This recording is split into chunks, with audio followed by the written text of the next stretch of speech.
Hey everyone, it's Sentypes, and in the Pokemon TCG, supporters are, I would say, really the backbone of, most decks. They really help you get set up, which is the main thing they do. They also help you do some other stuff to help you win the game. If you know supporters, you probably know more or less what you're looking for them to do. Again, mostly it's going to be setting you up, drawing you cards, getting you cards, maybe powering a Pokemon, maybe, gusting as well. So these are the things that supporter cards do. And today I'm going to go over the top 10 cards in standard, top 10 supporters in standard, going from, 10 to 1. I asked about this on a YouTube poll, and everyone said that they'd prefer from 10 to 1, which is generally what I prefer. The only reason I'm a little hesitant on it is because, let's be honest, we kind of know what the top two supporter cards are. But it gets a lot more interesting further down the list here. And I actually feel pretty confident about my ranking. There's one here that I think is very underrated that I've been playing a lot of. If you know my channel, you know what it is. And if you haven't played it, you should. But I'll get to that when I get to it. But again, these are the top 10. I do have some honorable mentions. I guess I technically have 7 honorable mentions, but really it's like 3. But the first set of honorable mentions we have here are the Team Rocket supporters. These are all pretty good. I suppose Team Rocket's Petrol is good. This is not in the top 10 for me. Maybe it should have been. I'm not gonna lie. I kind of forgot about this one. But it's decent for setting you up, and has to do with the Team Rockets package. Kind of, it's fine. It searches a trainer. I mean, we've seen this card in the past on the supporter card Skyla, and that wasn't super good, so it's fine. And then Team Rockets Giovanni, Team Rockets Proton, Team Rockets Ariana, and Team Rockets Archer are all 4 very good supporter cards that only work for the Team Rockets deck, so they have a substantial downside there. But overall, a pretty solid set of supporter cards that are, they are good. They're just not quite as universal as some of the top ones, in my opinion. Moving on to the next honorable mention, I have Safer Maniacs Code Breaking. This card is, I mean, it's okay. It searches for any 2 cards, which is really good, but then you shuffle your deck and put them on the top. So you don't get them immediately. I mean, you could get them immediately if you use like May Kangaskhan EX or something else like I guess Festivity actually be the main thing. The main thing is going to be Mega Kangaskhan, though. There is also Slowking where it's like okay with, but Slowking is awkward. Save Maniacs Code Breaking is a way to enable it, but it's not amazing. Ultimately, it's all right. It's a little slow though. There are definitely times when it's your only supporter you got, you use it, and it's pretty rough, right? And when you do use it and get the 2 cards immediately, it can be really good. But there are other times when other supporters are about as good, but just a bit more well-rounded. So it's a solid supporter, I guess, but it's not amazing. Then we have the last honorable mention. These aren't really in any particular order here. I mean, I guess they're from worst to best. I don't know. But Lanazade here is the last honorable mention. This card is a supporter that says you put 3 in any combination of Pokemon that don't have rule boxes and basic energy from your discard pile into your hand. So this allows you to search out, or not search out, but like get back Pokemon into your hand. Can act kind of like Search, kind of like Night Stretcher. Ultimately, this card is just kind of worse than Night Stretcher. It gets a bunch of things which can be really good.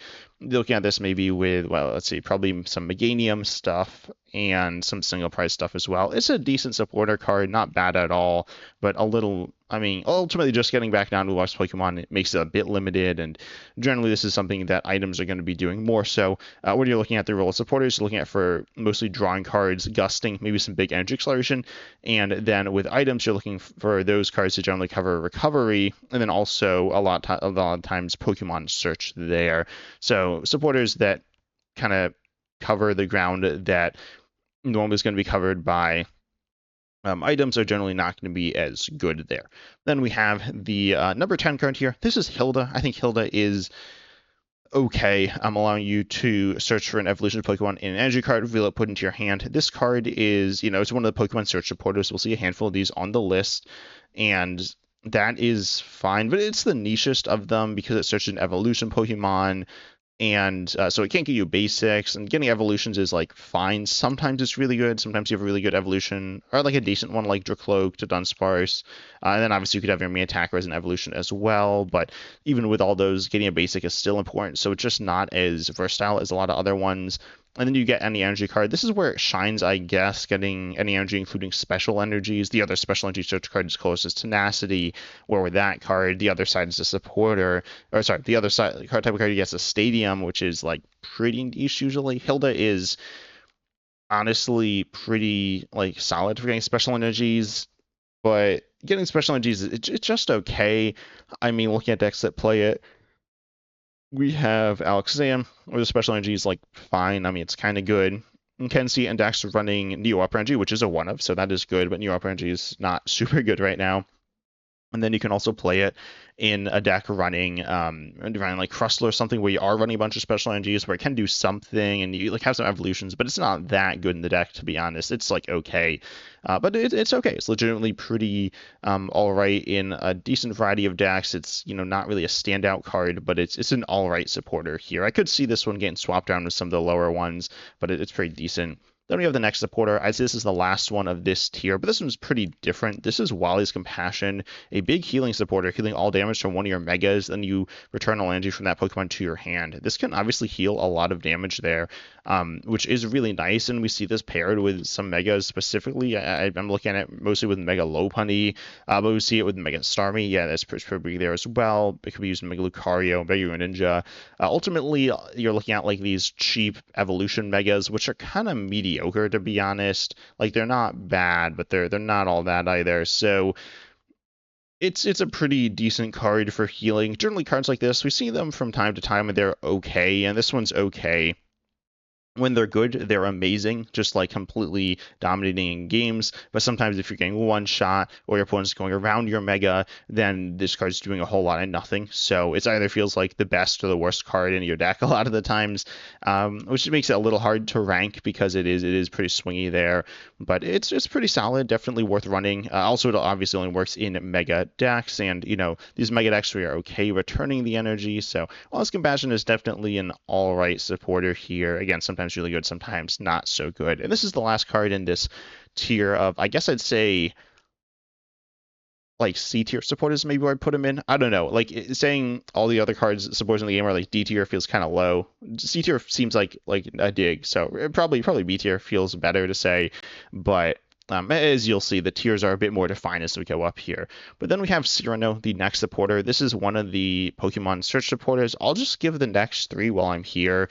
So these are spots 8 through 6 here. We got Cyrano searching for 3 Pokemon EX, putting them into your hand. Dawn searching a basic stage 1, stage 2, putting them into your hand. And Brock Scouting searching for either an evolution or 2 basics, putting them into your hand. I think it's close between Brock Scouting and Dawn. Dawn's going on me a little, I guess, but I used to be pretty low on Dawn. I think Dawn's okay now. These are like B tier supporters. They're mediocre. They are not, by any means bad. They can be really nice. They can all get you basics and can kind of help you set up. They can also do more than that. So getting 3 EXs, I'd say it's the most niche because, getting 3 Pokemon EXs, I mean, it can be nice, but generally EXs aren't super good at support. I mean, you got some decent stuff. Looking at like a basic box deck, you have like the Ogerpons, you have Mega Kangaskhan, you have Meowth EX for future setup, you have Latias EX for retreating, and then you have your attacker there. You also have Pheasantip DX, so you have a decent chunk of EXs, making Cyrano pretty solid, but it's not like, I mean, when you look at a good supporter, you want it to, draw you a bunch of cards or really get you out of a bad situation. Cyrano only kind of does that. Same thing with Dawn here. Getting you a basic stage 1, stage 2, getting you some stuff, getting you really any Pokemon in your deck, and getting you a few different Pokemon. The issue is obviously it's more niche for being a stage 2 focused card. There are a lot of, Dragapult's very good. You can put this in Pull, and it can be decent. It's not always amazing, but it's pretty solid there.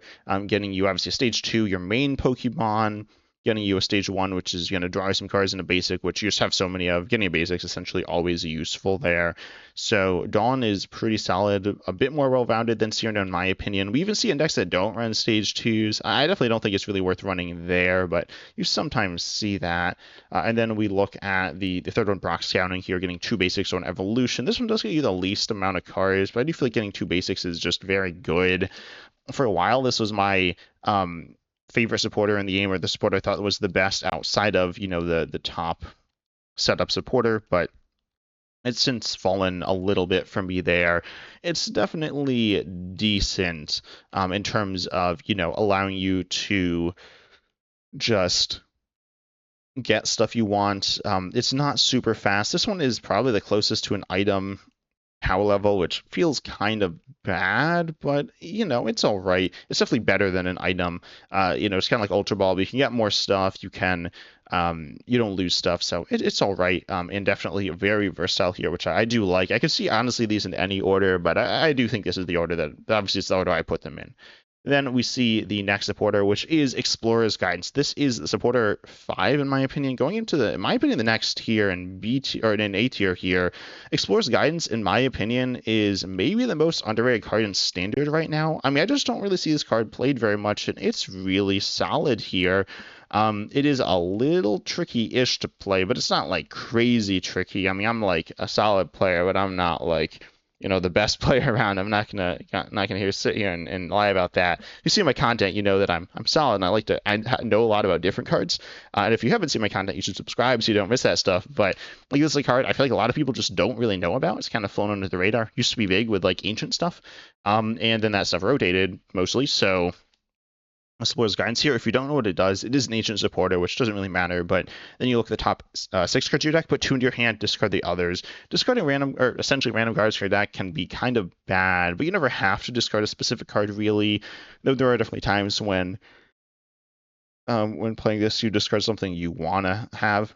But then you have Explorer's Guidance getting you 2 of the top 6. So it does dig 6 cards into your deck, which is very good for drawing you cards. It gets you different types of things, right? When I look at a supporter that's good, I want it to just draw me cards. This essentially draws me cards with some card selection there. It doesn't get a ton of volume of cards. And again, losing cards feels bad, but generally it's not too bad. I'd say just play. I like to, with this card, I think you kind of need to play more Night Stretchers. When I played this, I have played 4 Night Stretchers. I feel like 4 Night Stretchers is generally pretty solid. I also think Night Stretchers is a bit underrated. It's not like super underrated in my opinion, but it's very good. It's one of the best cards in the game, and Explorer's Guidance works super well with it. I made multiple videos on this card, and I mean, I play it as a like my main or my second supporter. Second like setup supporter in a handful of different decks. So I've played it. It's felt fine every time I played it. So it's pretty solid in terms of just getting you cards and get any type of card. Obviously, it doesn't like search for anything. Comparing this like Safe Max Code Breaking, which gets you any cards, any 2 cards. Obviously, this gets them into your hand, right? This is like a draw supporter. It's an actual draw supporter. It obviously synergizes better with discard stuff, and maybe with the new expansion with Pitch Black, maybe this will see some more play. I haven't really seen it see play at all so far in Hide and Sneak, but maybe that could be a thing. Ultimately, if this is a card you haven't played though, with as like a supporter in your deck, as a main supporter in your deck, it's super good. You have to try it out. It's legitimately awesome, and super underrated. Again, paired with Night Stretcher, you need to play more Night Stretchers than normal. That's like the quote cost of this card, or it's something I'd recommend, but it honestly feels like so amazing. Then we have the next supporter here, Judge. I will say I was considering putting Explorer's Guidance as much as 2 spots higher here, but we have Judge here. Each player shuffles their hand to their deck, draws 4. I mean, it's just the main disruptive supporter in the game. It's really the only one that disrupts your opponent's hand, can disrupt them turn 1. Now that we don't have Iono, it's nowhere near as good as Iono. Honestly, the main reason it's not as good as Iono is because you just draw a lot less cards in the early game. So it's not super good, but what it does, it does the best out of really any card outside of, I guess, Unfair Stamp. It's, this isn't a video about Zerustix Machinations, but Zerustix Machinations is not really a worthwhile disruptive card almost ever. So, Judge, I mean, because your opponent gets to keep any 3 cards from their hand, which are probably the cards they need, right? So if you actually to disrupt your opponent, like stop them from hitting boss for game, or hope to stop them from hitting boss for game, Judge is your best bet. Or there's unfair stamp. There is also special red card. Special red card is probably better disruption, but Judge does let you draw, so that is good. Just Combination also doesn't let you draw, so Judge is pretty good for that. And then like okay for drawing, okay for disrupting, and yeah, I mean it's just solid, just a decent all-around supporter. It's not the strongest at really and too much in specific. Usually there's a card that's slightly right on that specific situation, but it is well-rounded, so it is a good card. I'd say maybe it's a little underrated. I mean, it doesn't feel amazing to play, as I said, but it's a decent supporter here and very versatile. Also, should probably be a one of in most decks because, like, I guess Meowth actually just having disruption. If you need some generic disruption, Judge might be the best way to go. Obviously, there is the Ace spec, but that's an Ace spec, and then there is special red card. Maybe special red card is a reason to put this card lower. I'm not sure. I haven't seen too much special red card, to be honest, though. I've seen Judge some, and yeah, Judge is like. It's pretty solid. It's pretty solid. We have the next card here, Crispin, moving into the top 3. I was considering moving this down a little. I'm not the biggest Crispin fan because it accelerates 1 energy on a supporter. It does search it out and search out the other one as well, but like this theoretically isn't that much stronger than a card like Wondrous Patch. In terms of the upside, accelerating 1 energy there. But obviously it does search out 2 energies there, so it gets you set up decently. Obviously, the decks it's good in are very good, and the types of decks it's good in. It like fits really well into the metagame right now. It's not a super raw power card, but it is super good in terms of the context of the metagame. So it's very good for you know, like Dragapult and basic box and stuff. So it's super good for that, just increasing your consistency. It does get cards. It doesn't get, you know, crazy valuable cards. Finding basic energy is pretty easy. Obviously, you can play more than 4 as well of basic energy, so it's not as valuable, but still pretty good here. Then we have the number 2 supporter. This is Boss's Orders. This one, some people might disagree with, but I mean, I talked about this with Uncommon Fossil on the podcast very recently, and we were talking about the top 10 cards in Standard. We both agreed Boss is the second best supporter. Lilius was, by the way, the top card is Lilius, right? Lilius, we both said, is by far the best card in the game. I'll get to that in a second, but Boss's Orders, switching when your opponent's bench by going to the active, it's not the only thing that does what it does, but it's like by far the main one. Gusting is important. It allows you to mostly to win the game, right? It can allow you to like stall games out and stuff as well, but it's very important for winning the game, targeting down your opponent's bench Pokemon to have less HP or Pokemon that are important for them to get going as well in like the early / mid game. So it's just very good. I can dive into why it's like super good in today's video. If you play the Pokemon TCG, you kind of just know, right? Gusting is super important. It's something that's probably what, like a 2 of, maybe a 3 of in almost every deck in the game. It's very good. Then we move to Liz's Determination. I'm going to shuffle your hand, draw 6, but if you have exactly 6 prizes, shuffle, draw 8 instead. It's the best draw supporter probably we've ever seen, to be honest. I don't think there's a better one, though I could be wrong on that one. But, I mean, it just draws you a lot of cards. 6 is good. 8 is amazing, so it just draws you a ton of cards. And the other options aren't very good. You're looking at, like Explorer's Guidance. I was hyping it up. It is legitimately super underrated, but, like, it's not that good of a card in the grand scheme of all supporters. Liz's Determination is. Like, this is, as I said, maybe the best supporter ever, but certainly in that like top batch. And all the other ones are kind of meh in terms of actual draw. Again, you're looking at like Judge and Explorer's Guidance, which are like mediocre in terms of draw. And then you look at like the search supporters, which are like okay, but mostly doing item stuff. That, you know, kind of similar stuff to Pokepad, which is really good, but sticking Pokepad on supporter is now not that good. Even like 2 it's kind of mess. So Liz's Determination, I mean, it's just like so much better than all the other options. I think you know, Boss is good. Definitely. I think Lily's it should probably be a 4 in like every deck in the game. It is realistically like played in almost every deck in the game. I certainly play it as a 4 in all of my decks, I'm pretty sure. Unless you have some very specific reason to not play it as a 4, it should probably be there. It's amazing. So yeah, just it's really good. But anyways, tell me down below in the comment section if there's anything that you think I missed. Obviously, as I said, the one that was more out there is Explorer's Guidance. And if you haven't played Explorer's Guidance and you like are like, that card's not good, you need to try it. It's legitimately good. I need to play a few games with it to figure it out, but it is super good. Not amazing, not the best one here, just very underrated. But yeah, maybe I missed something else. Maybe Petrol should have been on the list. I don't know. But tell me that in the comment section. Also, make sure you like and subscribe. Also, huge shouts to my YouTube members. But I hope you all enjoyed, and as I was excited, see you in the next video.